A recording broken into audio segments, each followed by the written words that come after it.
le scénariste et le co-scénariste, ils servent surtout, en fait, à préparer le film, plus qu'à l'écrire.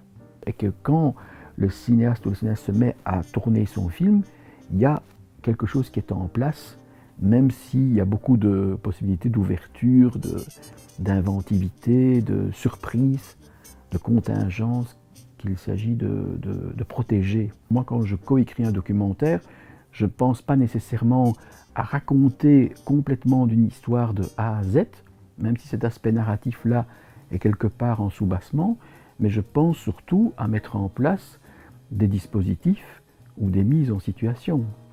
Je me souviens très très bien quand j'ai co-réalisé avec Alain Marcoun L'âge de raison, le documentaire sur les frères Dardenne, on a cherché ensemble à mettre en place des dispositifs pour pouvoir parler du cinéma des frères alors que les frères n'étaient pas dans le film.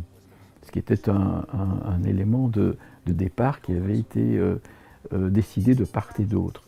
Et donc je suis plus à cette recherche-là qu'à la recherche de comment raconter une histoire qui progresse au fur et à mesure de son déroulement.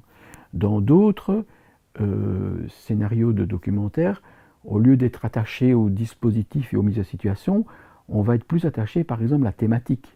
J'aimerais réussir à faire un film qui montre combien être un homme ou une femme aujourd'hui, c'est d'abord et avant tout oser dire sa fragilité.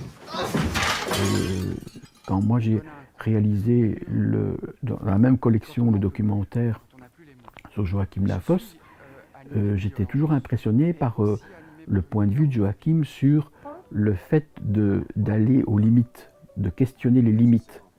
Et donc j'ai cherché à interroger cette histoire de limites, ce questionnement des limites traverse l'intime et passe par l'intime. Et donc quand j'ai trouvé ça, j'avais ma thématique pour pouvoir déployer, entre guillemets, l'histoire du film et du documentaire. Normalement, dans les dispositifs ou les mises en situation d'un film documentaire, on peut tout à fait se passer de scénariste et on peut dire en gros que pour une grande part du documentaire, il y a évidemment un scénario, mais le scénario se fait plutôt au montage.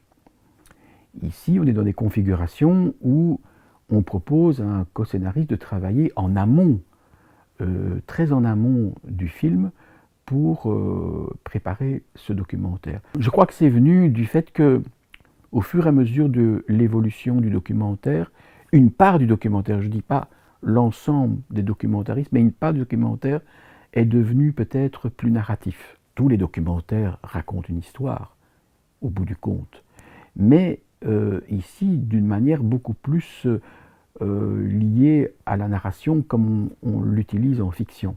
Avec Françoise Lévy, dans le projet de documentaire qui est en cours et qui s'appelle Zénon l'insoumis, c'est vrai que là, c'est de nouveau un processus particulier parce que la co-scénarisation s'est plutôt établie sur la manière dont on allait porter à la connaissance du public deux choses en fait. La première, c'était la formidable correspondance que Françoise Lévy avait bien étudiée entre Marguerite Yourcenar et André Delvaux quand il préparait l'adaptation de l'œuvre noire de Marguerite Yourcenar, correspondance qui s'est étalée sur de nombreuses années. Cette correspondance est absolument passionnante. À partir de là, il y avait l'interrogation sur le personnage, le héros de l'œuvre noire qui s'appelle Zénon, qui traverse non seulement l'écriture romanesque de Marguerite Yourcenar, mais traverse aussi le film de Delvaux.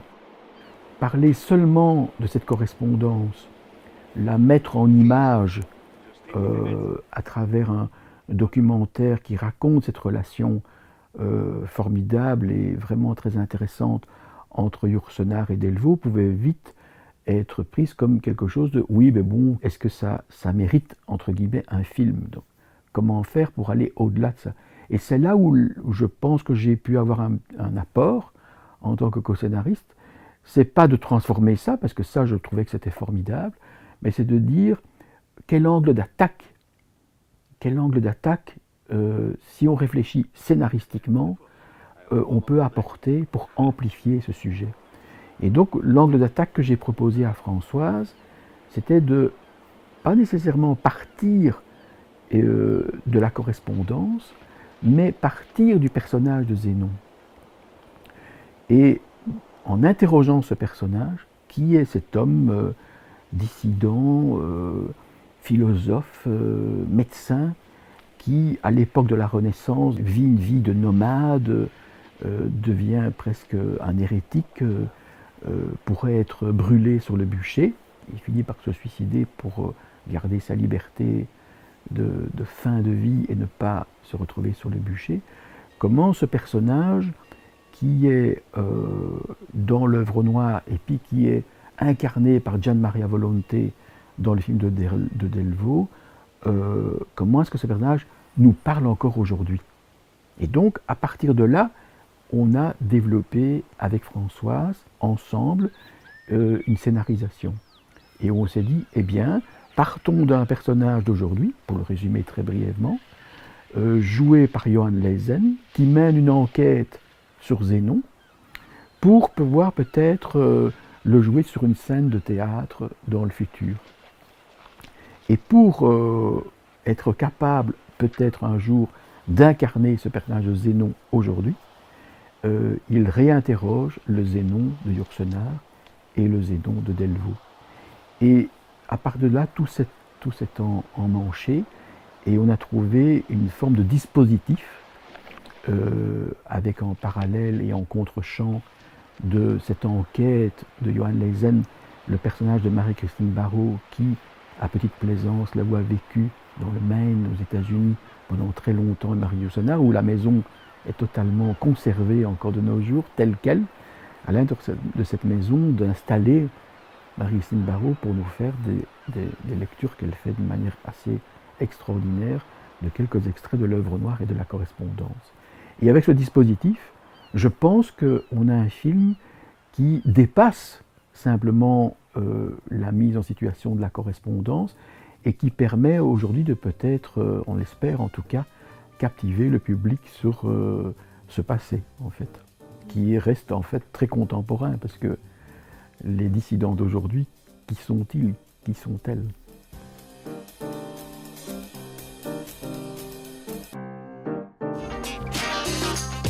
Les cinéastes ont besoin qu'on s'intéresse à eux, vous le savez.